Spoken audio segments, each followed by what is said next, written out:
अस्सलाम वालेकुम जी, कैसे हैं आप सब। उम्मीद है कि आप सब ठीक ठाक होंगे, खैर खैरियत से होंगे। शुक्र अल्हम्दुलिल्लाह मैं भी बिल्कुल ठीक ठाक हूँ। तो सुबह नाश्ता करने के बाद ना ये कल मैंने 2 रज़ाइयाँ निकाली थी, बाकी मैंने दे दी हैं, बस 2-3 रखी हैं। तो वो भी मेरी बड़ी बहन को अगर चाहिए होंगी तो वो ले लेंगी। तो ये अम्मी वाली रज़ाई थी, इसको ना मैंने इस साल लिया है, तो मैंने कहा इसका कवर उतार के ना मैं धो देती हूँ और फिर मेरी बहन ना चढ़ा देंगी। मुझे चढ़ाना नहीं आता, ये जो टांके लगाते हैं ना ये मुझे नहीं लगाने आते। तो इसका बस कवर धोना है उतार के, और जो मेरे पीछे पड़ी हुई है ना उसका मैंने कवर भी उतारना है। और उसका ना तकरीबन 2-3 साल से ना उसको दोबारा नहीं बनवाया, तो वो रुई के ना अंदर लोथड़े से जमा हो गए हैं। तो उसका ना रुई लैदा करके तो फिर उसको मशीन पे भिजवा के ना तो वो ठीक कर देंगे। और साथ ना वो जो उसका कवर है ना वो बहुत ज़्यादा ना ख़राब हो गया है। नीचे वाला तो ठीक, ऊपर वाला ठीक है, जो नीचे वाला ना वो डाई करवाया था तो अभी ना उसका सारा कलर उतर गया है। तो मैंने कहा उसको भी दोबारा से कलर करवा लूँगी और फिर ठीक करवा के ना फिर मैं रखूँगी। तो इसको ना वैसे ही रख दिया था, तो आज मैंने इसका कवर उतारा है। और बाकी ना मैंने जो दूसरी वाली अलमारी वो तो मैंने सेल कर दी है, और इस अलमारी के अंदर ना मैंने फिर जो कपड़े मैंने डाले थे ना सूटकेस के अंदर वो भी इधर रख दिए हैं। अच्छा, आप सब ने मुझे बहुत समझाया, और मेरे ना पूरे दिन में ना आप सब की बातें आ रही थी कि आप सब की बात बिल्कुल ठीक है। एक दफ़ा मैं इस घर से चली गई ना तो वापस आना बहुत ज़्यादा मुश्किल हो जाएगा, कोई आने ही नहीं देगा। इतना ज़्यादा मुश्किल हो जाएगा कि अगर मैं वापस आऊँगी ना तो हाथ पकड़ के बाहर निकाल देंगे, क्योंकि जिन बहनों की शादी हुई है ना उनका भी इधर आना बहुत ज़्यादा मुश्किल है। तो मेरा तो फिर और हो जाएगा। आप सबकी ये बात भी बिल्कुल ठीक है कि जहाँ इतनी देर सब्र किया वहाँ कुछ देर और सब्र सही। और दूसरी बात हॉस्टल वाली, वो कहना आसान है लेकिन जाके रहना बहुत ज़्यादा मुश्किल है, और मेरे जैसी के लिए तो ज़्यादा मुश्किल है जो कि कभी भी घर से बाहर नहीं रही। क्योंकि जो लड़कियां पढ़ती हैं ना यूनिवर्सिटी में उनके लिए फिर भी आसान है, उनको आदत होती है, लेकिन मुझे बिल्कुल भी आदत नहीं, क्योंकि मैं प्राइवेट ही पढ़ी हूँ। तो इसीलिए ना फिर मुझे ज़्यादा मुश्किल मेरे लिए हो जाएगा। लेकिन फिर भी मुझे अपने लिए ना कुछ सोचना ज़रूर है, क्योंकि आगे जैसे जैसे दिन गुजरे हैं ना मेरे लिए ज़्यादा मुश्किलात हो रही हैं। एक बात तो ये है कि मेरा जो आईडी कार्ड है ना वहाँ पे मेरी एज बहुत ज़्यादा लिखी हुई है। अगस्त में ना मेरी आईडी कार्ड के मुताबिक 32 हो जाएगी, तो जॉब भी मिलना नामुमकिन है, क्योंकि गवर्नमेंट जॉब जो है ना वो तो 28 या 30 तक होती है बस। तो इसके बाद वो नहीं उनका होता ना। तो प्राइवेट ही है, प्राइवेट फिर भी रख लेते हैं, और वो भी इतनी कम पे देते हैं ना, उसमें बस किराया ही बनता है, मतलब कि किराया ही निकलता है, इतने ज़्यादा किराए हैं।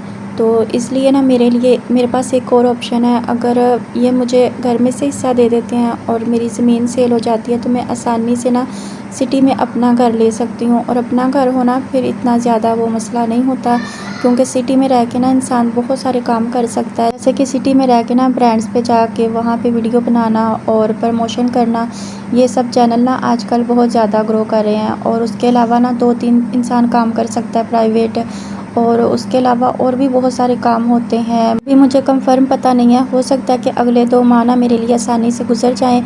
जो मेरी भाभी है ना वो अपनी डिलीवरी के लिए ना अपनी अम्मी के पास जाए, और ये भी नहीं पता कि वो उनको इधर बुलवा ले।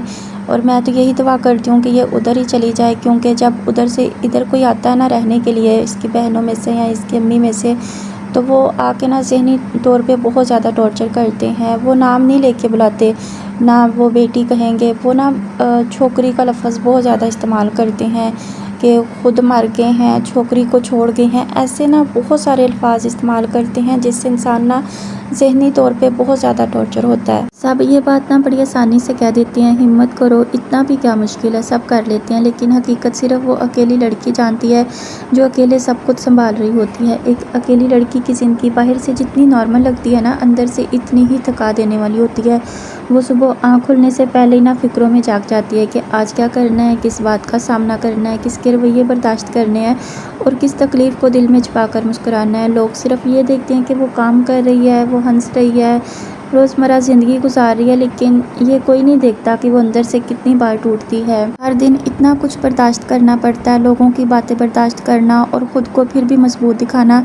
और कभी कभी इतनी थकन हो जाती है कि दिल करता है कोई आए और सिर्फ इतना कहे कि तुम अकेली नहीं। यही सोचना सिर्फ काफ़ी नहीं होता कि आज क्या पकाना है, आज क्या पहनना है, आज क्या करना है, और भी बहुत सारी ज़िंदगी की सोचें होती हैं। घर के बारे में सोचना, अपने मुस्तकबिल के बारे में सोचना, लोगों की बातों के बारे में, और बहुत सारे ऐसे ख्वाब जो पहले दिन से वो देखती है, लेकिन वो किसी को बताती नहीं है। अक्सर ना बस इंसान खामोश हो जाता है। और यहाँ पर ना सिर्फ मैं अपने अकेले की बात नहीं कर रही, बहुत सारी ऐसी लड़कियां हैं जो अपने नसीब से हार जाती हैं, लेकिन वो अंदर ही अंदर घुटती रहती है, अंदर ही अंदर उसकी खामोशियों से मार देती हैं, क्योंकि वो जानती है हर इंसान इसके दर्द को नहीं समझेगा। बाज़ लोग सिर्फ जज करेंगे, ताने देंगे और ये कहेंगे ये सब ड्रामा है। हालांकि हकीकत ये नहीं होती। वो लड़की हर रोज़ अपने अंदर एक जंग लड़ रही होती है, कभी हालात से, कभी लोगों से और कभी अपने ही दिल से। लेकिन फिर भी वो अगली सुबह उठती है, अपना काम करती है और दुनिया के सामने एक मजबूत इंसान बनकर खड़ी हो जाती है। यही तो सबसे बड़ी हिम्मत होती है। यहाँ पे मुझे बहुत सारी लड़कियों के कमेंट्स आते हैं कि हम भी अकेले हैं, हम शादी करके भी अकेले हैं, या बहुत सारे मसले होते हैं। तो इन सब मसलों का ना सिर्फ एक ही हल होता है कि एक लड़की के लिए अपना घर होना बहुत ज़्यादा ज़रूरी है। वो घर ना सिर्फ दीवारों और ईंटों का नाम नहीं होता, वो सुकून होता है, तहफ़्फ़ुज़ होता है और सबसे बढ़कर ना ये एहसास होता है कि दुनिया चाहे जितनी भी बदल जाए, चाहे सब छोड़ जाएं, लेकिन एक जगह ऐसी है जहां वो खुद को महसूस कर सकती है। कितना खूबसूरत एहसास होता है ना हर लड़की के लिए, चाहे वो शादीशुदा है या वो गैर शादीशुदा है, कि वो अपने घर में दाखिल हो और दरवाज़ा बंद करे और उसके दिल में ये एहसास आए कि ये जगह मेरी है, यहाँ कोई ताना नहीं, कोई खौफ नहीं, सिर्फ यहाँ सुकून ही सुकून मिलेगा। एक लड़की जब अपना घर बनाती है ना, वो सिर्फ दीवारें नहीं बनाती, वो अपने लिए इज़्ज़त की जगह बनाती है, जहाँ अपनी टूटी हुई उम्मीदों को सहारा देती है, अपने मुस्तकबिल को महफूज करती है। मैं समझती हूँ हर लड़की को ज़िंदगी में कम से कम इतना ज़रूर हासिल करना चाहिए कि इसके पास अपनी एक जगह हो, चाहे छोटी हो, चाहे सादा हो, लेकिन अपनी हो, क्योंकि दुनिया में अपनी छत का सुकून ही एक अलग है। और इंशाल्लाह एक दिन ऐसा ज़रूर आएगा जब हम अपने घर का दरवाज़ा खोलेंगी और दिल से कहेंगी ये जगह मेरी है, ये सुकून मेरा है और यहाँ मैं ख़ुद को मुकम्मल महसूस करती हूँ। और यकीन करें इस लम्हे की खुशी अल्फाज में बयान नहीं हो सकती, क्योंकि एक लड़की के लिए अपना घर होना सिर्फ एक ख्वाब पूरा नहीं होता, बल्कि जिस दिन उसको अपना घर मिलेगा ना, उस दिन वो खुद को पा लेगी। अल्लाह ताला बस मुझे इतना कामयाब कर दें कि मैं अपने लिए एक छत बना सकूं, या मुझे मेरा हक मिल जाए, मेरा हिस्सा मिल जाए, तो मैं सबसे पहले अपने लिए एक छत बनाऊंगी और एक स्कूटी लूँगी, ताकि मैं अपने सारे काम खुद कर सकूँ। और वो छत सिर्फ मेरी नहीं होगी, वो मेरी बहनों का मायका होगा। मेरी बहनें जब चाहें, दिन आए रात आएँ, इस चैनल के ज़रिए अल्लाह ताला ने मुझे आपसे मिलवाया है। आप सब मेरे लिए एक वसीला हैं। आप बहुत ज़्यादा मुखलिस होकर मुझे दुआएं देते हैं, मुखलिसाना तौर पर मशवरे देते हैं, तो आप सबका बहुत ज़्यादा शुक्रिया। इंशाल्लाह अल्लाह ताला ने मुझे घर दिया ना, तो मैं आप सबको अपने घर पे बुलवाऊंगी। आप सब मेरा नाम लेके मुझे अपनी दुआओं में याद रखिएगा कि मेरे मामू लोग ही ना मेरी अम्मी का हिस्सा दे दें, ताकि ना थोड़े काम आसान हो जाएं।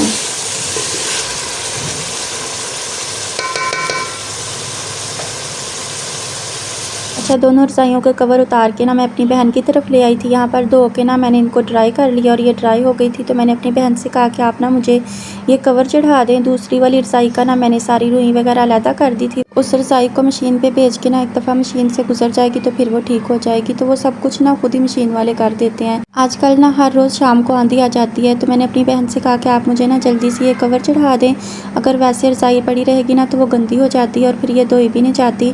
तो मैंने उनसे कहा कि आप मुझे कवर चढ़ा दें और तब तक ना मैं आप लोगों का खाना बना देती हूँ। तो फिर ना ये रेड ही मिला था धागा, इसके साथ का मिला नहीं है, तो मैंने कहा कोई बात नहीं, खुद ही लेनी है तो आप मुझे चढ़ा दें, जो भी धागा है ना आप मुझे ये लगा दें। अच्छा, मेरा इंस्टाग्राम का अकाउंट था, तो मेरे मोबाइल की ना स्टोरेज फुल हो गई, तो मैंने सारा डाटा ना दूसरे मोबाइल में ट्रांसफ़र करके ना उसको रीसेट किया है, तो जिसकी वजह से ना उसकी ईमेल जो थी वो भी डिलीट हो गई है, उसका पासवर्ड भी डिलीट हो चुका है। तो अभी मुझे कुछ भी याद नहीं है जिससे ना मैं उसको लॉगिन कर सकूँ।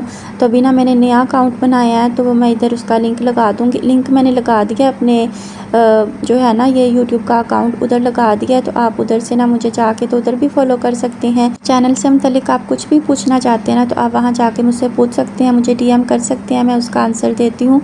और जो लड़कियाँ नया चैनल बनाना चाह रही हैं ना, तो वो मुझसे जो भी क्वेश्चन पूछना चाहती हैं ना वहाँ जाके पूछ सकती हैं। मुझे जितना पता है ना, मतलब कि जितना मैंने सीख के अपना चैनल बनाया है, तो मैं उतना आपकी हेल्प ज़रूर करूँगी। आपको चैनल बनाने में मसला आ रहा है, मोनेटाइज़ करवाने में मसला आ रहा है, कुछ भी है ना, मतलब कि नहीं भी समझ आती, तो आप मुझे डीएम करें, मैं आपको सब कुछ गाइड करूँगी। आपको किसी को पैसे देने की ज़रूरत नहीं है, किसी को अपना डाटा शेयर करने की ज़रूरत नहीं है। ख़ासकर कुछ लड़कियाँ ना अपनी ईमेल या पासवर्ड किसी को दे देती हैं कि आप मुझे ना यहाँ से कुछ समझ नहीं आ रहा तो मेरी हेल्प कर दें, कोई भी हेल्प नहीं करता और इतने पैसे भी ले लेते हैं, ये कोर्स कर लो वो कोर्स कर लो ना।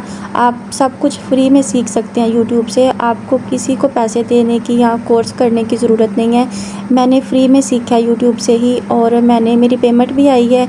मैंने फिर भी सब कुछ खुद सीखा है, आज तक मैंने किसी से कोई हेल्प नहीं ली, सब कुछ खुद सीखा है। तो आपको कुछ भी समझ नहीं आ रही ना तो आप मुझे DM करें, मैं आपको गाइड करूँगी। यहाँ पर ना मैंने अपनी बहन लोगों का खाना बनाया था, भिंडी और चिकन का सालन बनाया था। तो भिंडी ना मेरी बहन ने अभी काट के देनी थी, तो पहले ना मैंने चिकन का सारा मसाला तैयार कर लिया था। उसके बाद ना भिंडी को थोड़ा सा फ्राई कर लिया था कि उसकी वो लेस ख़त्म हो जाए। तो मेरी अम्मी ऐसे बनाते थे, तो जैसे अपनी अम्मी को देखा था ना वैसे अब मैं बनाती हूँ। तो ऐसे बहुत मज़े की बनती है, हर किसी का ना अपना अलग तरीका होता है। तो मुझे ऐसे ही मैंने शुरू से अपनी अम्मी को बनाते देखा है, तो मैं भी ऐसे ही बनाती हूँ, हम सब ऐसे ही बनाते हैं। तो आप लोग बताइएगा आज की वीडियो आप लोगों को कैसी लगी है। अगर अच्छी लगी हो तो वीडियो को लाइक कर दीजिएगा, अपने फ्रेंड्स एंड फैमिली में शेयर कर दीजिएगा। अपना बहुत सारा ख्याल रखिएगा, अपनी दुआओं में याद रखिएगा। इंशाल्लाह ज़िंदगी रही तो फिर मिलेंगे। अल्लाह हाफिज़।